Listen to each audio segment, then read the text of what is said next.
एक बार 4 बहनें थी, भूख, प्यास, नींद और आशा।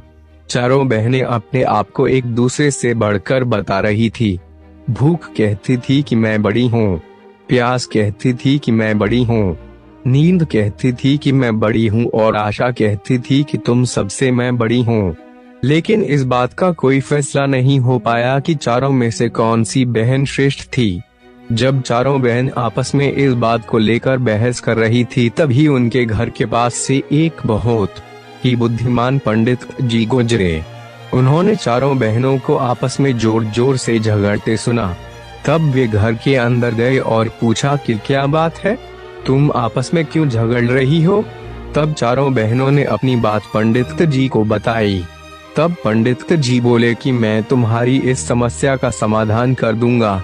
तब सबसे पहले भूख बोली कि पंडित जी, मैं इन सब में सबसे श्रेष्ठ हूँ। तो पंडित जी बोले, बताओ तुम कैसे बड़ी हो।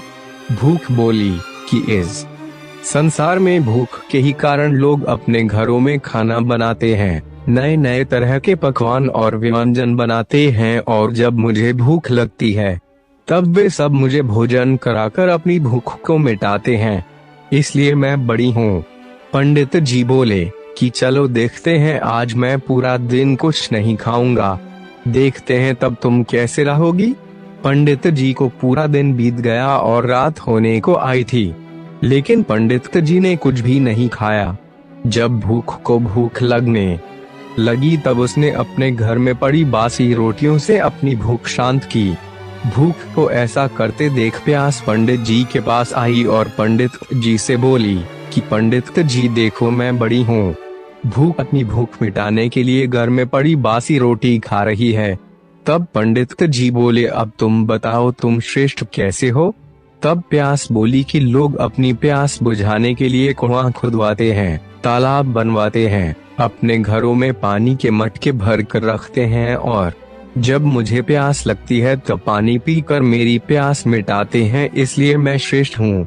तब पंडित जी ने कहा, ठीक है, देखते हैं तुम किस प्रकार श्रेष्ठ हो। उस दिन पंडित जी ने बिल्कुल भी पानी नहीं पिया। रात बीतने को आई थी। प्यास को जब प्यास लगने लगी तो वे प्यास के कारण इधर उधर गड्ढों का पानी पीने लगी। तब नींद पंडित जी के पास आई और बोली कि पंडित जी, प्यास तो गंदा गड्ढे का पानी पी रही है, इसलिए मैं ही श्रेष्ठ हूँ। तब पंडित जी बोले कि तुम किस प्रकार श्रेष्ठ हो। नींद बोली कि मैं श्रेष्ठ इसलिए हूँ कि जब मनुष्य को जब नींद आती है तो वह अपने लिए बिस्तर लगाता है, पलंग बिछाता है, उस पर सोता है और आराम करता है। मनुष्य नींद के बिना नहीं रह सकता, इसलिए मैं श्रेष्ठ हूँ। तो पंडित जी ने कहा, ठीक है, ये भी देखते हैं कि तुम किस प्रकार श्रेष्ठ हो। पंडित जी ने पूरे दिन विश्राम नहीं किया।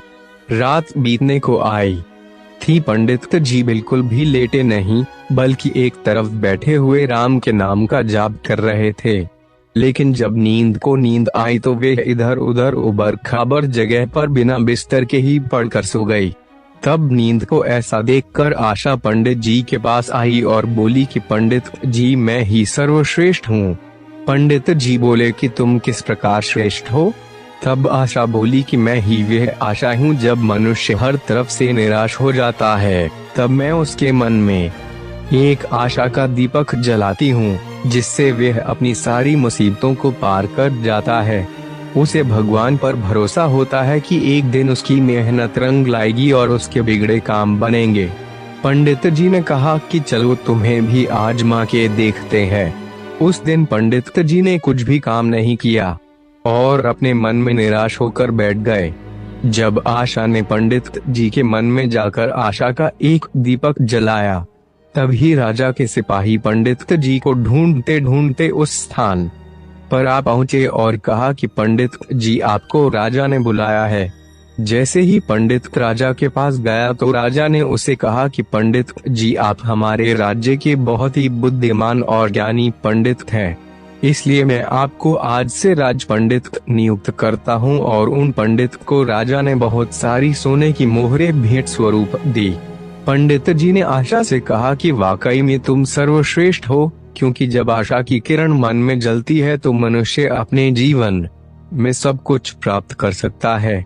मनुष्य भोजन, पानी और नींद के बिना कुछ दिनों तक जीवित रह सकता है, परंतु आशा के बिना मनुष्य एक पल भी नहीं रह सकता।